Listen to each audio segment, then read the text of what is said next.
நீங்கள் பார்த்துக் கொண்டிருப்பது உங்கள் விஜய்.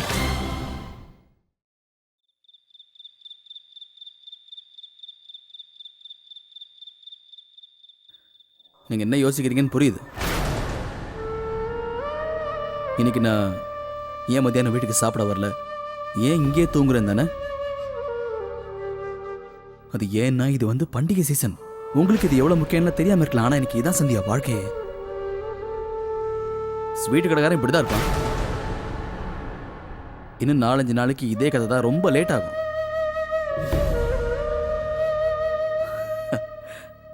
அம்மா, ஏன் நீங்க சாப்பிடவே இல்லை? எனக்கு அது இல்லங்க, நான் உங்ககிட்ட கொஞ்சம் பேச. மொத்தம் எவ்வளவு சம்பாதிச்சேன் தெரியுமா? 8000 ரூபாய். கடவுள் இதே மாதிரி கருணை காட்டினார்னா இந்த பண்டிகை முடியறதுக்குள்ள நான் 40,000 ரூபாய் சம்பாதிச்சிருவேன். யோசிச்சு பாருங்க, 40,000 ரூபாய். சத்யா, நீங்க ஒன்று பண்ணுங்க. உங்களுக்கு ஏதாவது துணி மணியில நகநட்டு ஏதாவது வேணும்னா என்கிட்ட இப்பவே சொல்லி வச்சிருங்க. என்னங்க, எனக்கு எதுவுமே வேண்டாங்க. நான் இப்ப வந்திருக்கிறது உங்ககிட்ட பேசணுங்கிறதுக்காக. பதில் சொல்லுங்க. உங்களுக்கு ஏன் இன்னும் தூக்கம் வரல? உண்மையை சொல்ல போனா இருக்கிற கடைப்பில என்னால கண்ணே திறக்க முடியல. தூக்கம் வர நேரம் பார்த்து நீங்க எழுப்பிட்டீங்க. எனக்கு ப்ளீஸ் ப்ளீஸ்ங்க, நான் என்ன சொல்ல வரேன்னு தயவு செஞ்சு கொஞ்சம் கேளுங்க. என்னால இதை தாங்கவே முடியலங்க. எனக்கு நல்லா தெரியுங்க. இப்ப நீங்க என்ன வேணும்னே பேசாம தடுக்கிறீங்க. என்ன சந்தியா, ஏன் நீங்க ஏதோ பேசிட்டு இருக்கீங்க? சரி, நீங்க சொல்லுங்க. இது பாருங்க, அன்னைக்கு நான் உங்ககிட்ட பேசினதை நினைச்சு நீங்க கோவமா இருக்கீங்களா? இன்னும் நீங்க அதை மனசுல வச்சுக்கிட்டு தானே இப்படி எல்லாம் பண்றீங்க? உண்மையா நீங்க என் மேல கோவமா? எதுக்காக நான் உங்க மேல கோவத்துல இருக்கணும்? அன்னைக்கு நடந்த எல்லா விஷயத்தையும் அன்னைக்கே நான் மறந்துட்டேன். நீங்க பாருங்க சந்தியா, அது என்ன விஷயம்னா உங்களுக்கு கோவம் ரொம்ப அதிகமா வரும். அதுக்கு நீங்க பேசுற எல்லாத்தையும் நான் என் மனசுலயே வச்சுக்கிட்டேன்னா அவ்வளவுதான். நான் உயிரோட இருக்க முடியாது. அதுவும் இல்லாம என்னைக்கு பேசின விஷயத்தை பத்தி இப்ப பேச வந்தீங்கன்னு அதுவே தெரியல எனக்கு. அது ஏன்னா இந்த மாதிரி நிறைய சம்பவம் நடந்து முடிஞ்சிச்சா, அதனால எது எப்போ நடந்ததுன்னு என்னால ஞாபகம் வச்சுக்க முடியல. புக்ல எழுதினா கூட திக்கு முக்காடி போயிடுவோம். அப்ப கூட பாருங்க, நீங்க தான் எழுதணும், எனக்கு சரியா எழுத கூட தெரியாது. அதனால ஒண்ணு பண்ணுங்க, ரொம்ப நேரமாயி போச்சு, நீங்க வீட்டுக்கு போய் தூங்குங்க. உங்க மேல எனக்கு எந்த கோவமும் இல்லை. நீங்க அனாவசியமா மனசு போட்டு குழப்பிக்கிறீங்க. இப்படி போங்க. வரும் சந்தியா, எனக்கு காலையில நிறைய வேலை இருக்கு. என்னங்க, நீங்க பேசுறதெல்லாம் உண்மை இல்ல. என் மேல நீங்க கோவமா இருக்கீங்க, ஆனா அது என்கிட்ட சொல்ல மாட்டேங்கிறீங்க. உண்மையாவே என் மேல கோவம் இல்லைன்னா நிச்சயமா நீங்க 4 பேர் முன்னாடி என்ன அப்படி பேசிருக்கவே மாட்டீங்க. உங்க கூட இருந்த இத்தனை நாள்ல உங்களை பத்தி நான் நல்லா புரிஞ்சு வச்சிருக்கேன். உங்களை பத்தி எனக்கு நல்லா தெரியுங்க. ஏதோ ஒரு விஷயம் இருக்கு, அது உங்க மனசு ரொம்ப காயப்படுத்திருக்கு. அந்த வேதனை, அந்த வலி, அதுதான் இப்படி கோவமா வெளியே வருது. தயவு செஞ்சு என்னன்னு சொல்லுங்க. அப்படியா? இந்த விஷயத்தினாலதான் உங்களுக்கு தூக்கம் வராம இருக்கா? உங்க மனசுக்குள்ள ஒரு வேதனை இருக்கு. காலையில் நடந்த விஷயத்தை இன்னும் உங்களால மறக்க முடியாம இருக்கு.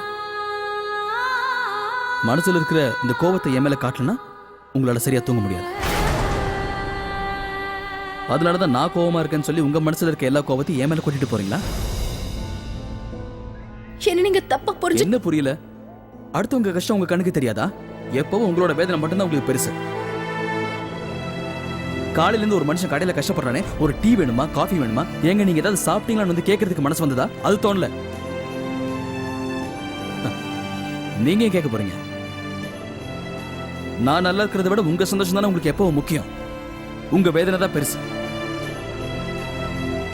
சரி விடுங்க, இதுல உங்க தப்பு எதுவும் இல்லை. ஏன்னா நீங்களும் எல்லாரும் மாதிரியும் இல்ல, நம்ம உறவும் அந்த மாதிரி இல்லை.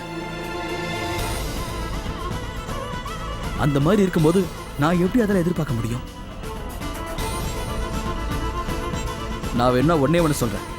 இன்னைக்கு சாயந்தரம் நடந்த எதுவுமே எனக்கு பிடிக்கல. என் கோவத்துக்கு காரணம் அதான். இப்போ ஒரு கோவம் வந்தா மனசுக்குள்ள இருக்கிற எல்லாத்தையும் கொட்டுற உரிமை, அதிகாரம் உங்களுக்கு மட்டும்தான் இருக்கு நீங்க சொல்ல முடியாது சந்தியா. அது எல்லாருக்கும் இருக்கிற உரிமை. நானும் கோவத்துல பேசினேன்.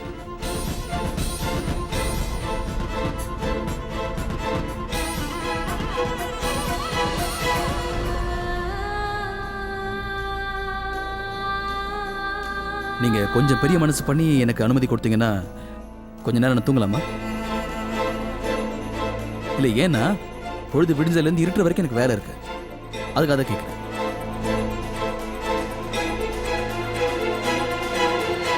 நீங்களும் போய் படுத்துக்கோங்க சந்தியா.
என்னங்க?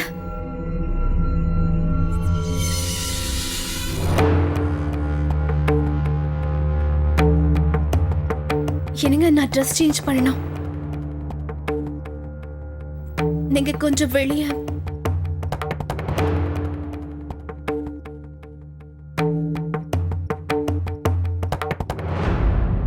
என்னங்க?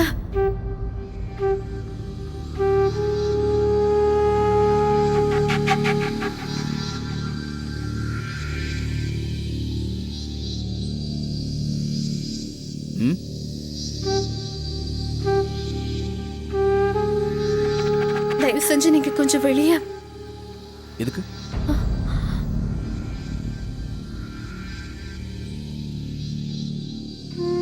ஏன்னா அது நான் புடவை மாத்தணும், அதனாலதான்.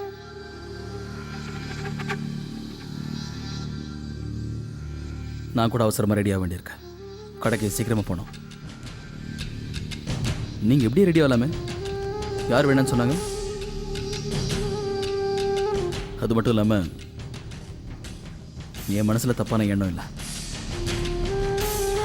எங்க நான் ட்ரெஸ் மாத்தணுங்க. நீங்க கொஞ்சம் வெளியே போனீங்கன்னா நல்லா இருக்கும்.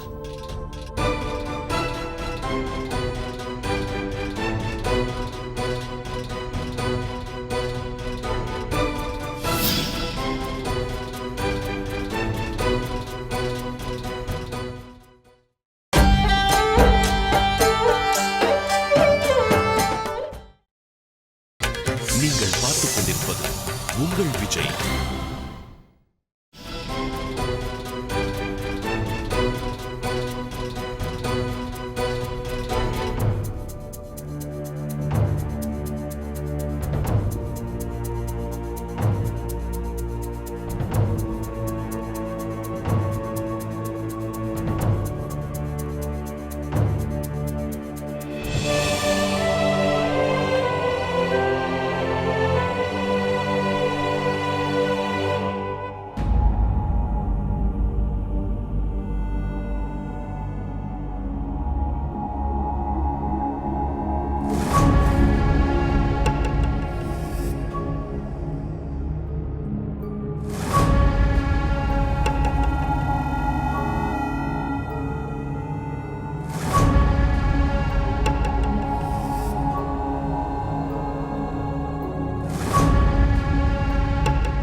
என்னாச்சு சந்தியா? பயமா இருக்கா? என்ன சந்தியா, புருஷன் பக்கத்துல வந்தாலே உங்களுக்கு இன்னும் பயமா தான் இருக்குல்ல?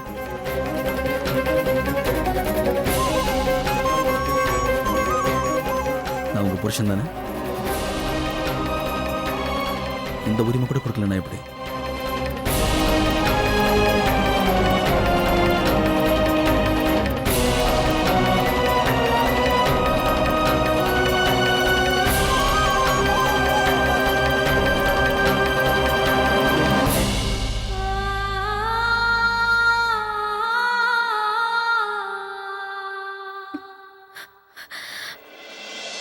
சரோஜா,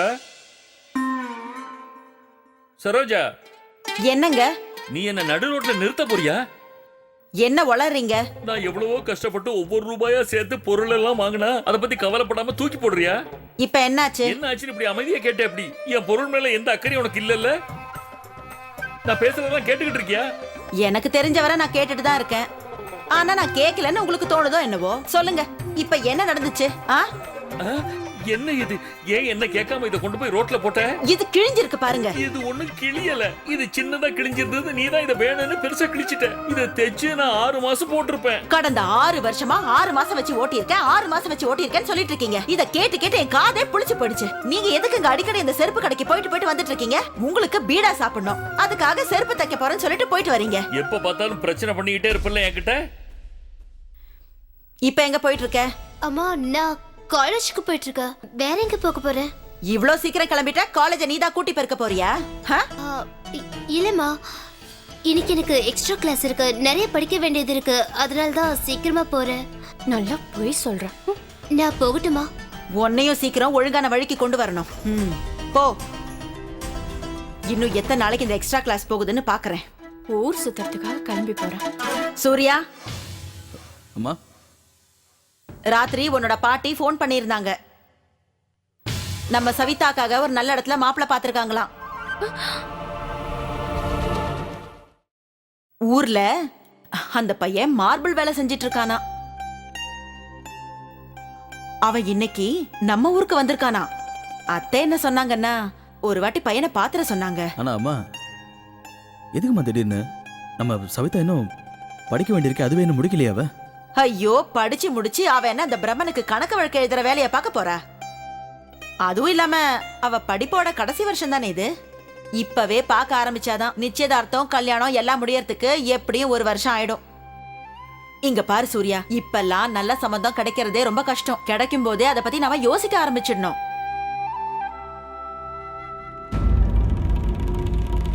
நீங்க சொல்றது சரிதாம்மா. நல்ல வரன்னா இதை விடுறது அவ்வளோ நல்லதுன்னு நினைக்கிறேன். இல்லைன்னா எனக்கு எத்தனையோ விஷயத்தை விட்டு கொடுத்து கண்ட இடத்துல போய் சம்மந்தம் வச்சுக்க வேண்டியிருக்கும்.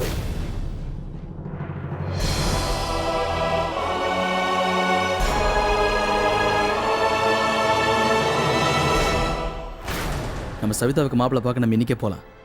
ஆனால் இந்த விஷயத்தில் நம்ம ரொம்ப ஜாக்கிரதையாக இருக்கணுமா. 1 வருஷம் டைம் எடுத்துக்கலாம். நல்லவனா கெட்டவனான்னு பொறுமையாக விசாரிப்போம். நீங்க சொல்றது சரிதான். 1 வருஷத்துல சவிதாவோட படிப்பு முடிஞ்சிடும் இல்லையா?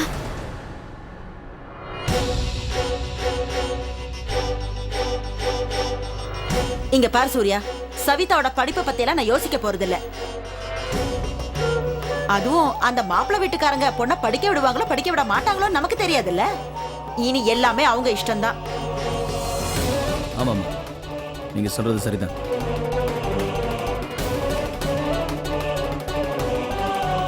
ஆமாமா சந்தியா, தயவு செஞ்சு பொண்ணுங்களுக்கு படிப்பு முக்கியம் அது இதுன்னு சொல்லி ஏதாவது புது நாடகத்தை ஆரம்பிச்சிடாத.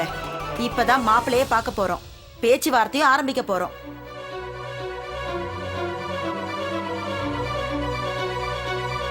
சரி சரி, எல்லா ஏற்பாடும் பண்ணணும். மீனாட்சி, மீனாட்சி எங்க காணோம்? மீனாட்சி, மீனாட்சி, மீனாட்சி எங்க இருக்க? இதோ இங்க. சமையல் வேலையை நீதான் பார்க்கணும், மறந்துட்டியா? ஆனா அத்தை இந்த இடத்த பெருக்கணும்ல. இல்ல, ஞாபகம் இருக்கு. இந்த நடிப்பெல்லாம் வேண்டாம். முதல்ல சமையல் வேலையை பாரு. நாங்க ஒண்ணு உன்ன மாதிரி வெளி சாப்பாடெல்லாம் சாப்பிட்டு வர மாட்டோம், புரியுதா? சீக்கிரம் வந்து சமைச்சு முடி. என்ன அத்தை நீங்க அந்த சம்பவம் நடந்ததுல இருந்து நான் சாப்பிடுறதே விட்டுட்டேன் தெரியுங்களா? இப்பெல்லாம் சாப்பிடுறது இல்ல. சாப்பிடுறியா இல்லையான்னு எனக்கு ரொம்ப நல்லாவே தெரியும். சரி சூர்யா, நீ எல்லா ஏற்பாடும் பண்ணு. சரிங்கம்மா. இவங்களுக்கு என் மேல நம்பிக்கையே கிடையாது. இவங்களுக்காக நான் ஏன் சாப்பிடாம இருக்கணும்?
நீங்கள் பார்த்துக் கொண்டிருப்பது உங்கள் விஜய்.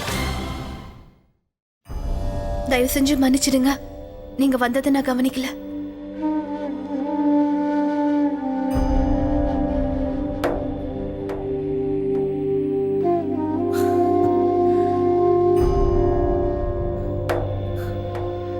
பரவாயில்ல சந்தியா. தப்பு பண்றது மன்னிப்பு கேட்காத உங்க பழக்கம் தானே. இப்ப எனக்கு இது நல்லா பழகிடுச்சு.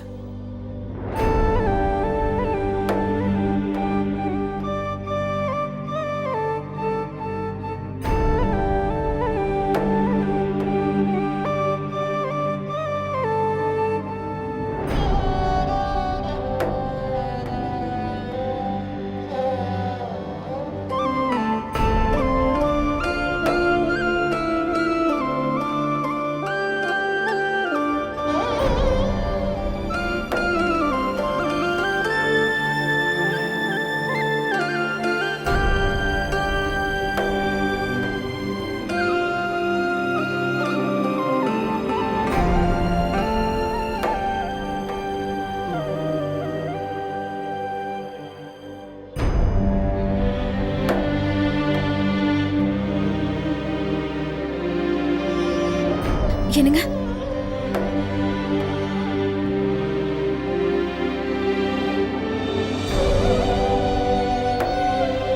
என்னங்க, உங்களுக்கு ஞாபகம் இருக்கா சவிதாக்கு பரீட்சையில நல்ல மார்க் வந்திருக்குன்னு சொன்னா நீங்க எல்லாரும் ரொம்ப சந்தோஷப்பட்டீங்க. அவளும் ரொம்ப சந்தோஷமா இருந்தா. இதுல இருந்து என்னங்க தெரியுது? அவளுக்கு படிக்கணுங்கிற ஆசை நிறைய இருக்கு. இன்னும் ஒரு வருஷம் மட்டும்தான் இருக்கு. இந்த ஒரு வருஷத்துல அவளோட கிராஜுவேஷன் முடிஞ்சிருங்க. நீங்க தயவு செஞ்சு மாப்பிள்ளை வீட்டுக்காரங்க கிட்ட பேசி பாருங்க. கல்யாணத்தை ஒரு வருஷத்துக்கு அப்புறம் வச்சுக்கலாம்னு சொல்லுங்க. எதுக்காக சொல்றேன்னா, நீங்க இன்னைக்கே போய் மாப்பிள்ளைய பார்த்துட்டு வாங்க. என்கேஜ்மெண்ட் அதெல்லாம் முடிஞ்சதுக்கு அப்புறமா அவங்களுக்கு கொஞ்ச நாள் வெயிட் பண்ண சொல்லுங்க. அவங்க கிட்ட கல்யாணத்தை ஒரு வருஷத்துக்கு அப்புறமா வச்சுக்கலாம்னு சொல்லுங்க. அப்பதான் சவிதா சின்ன வயசுல இருந்து கஷ்டப்பட்டு படிச்சதுக்கு ஒரு நல்ல பலன் கிடைக்குங்க. அவ கைக்கு ஒரு யூஜி சர்டிபிகேட்டாவது இருந்தா ரொம்ப நல்லா இருக்குங்க.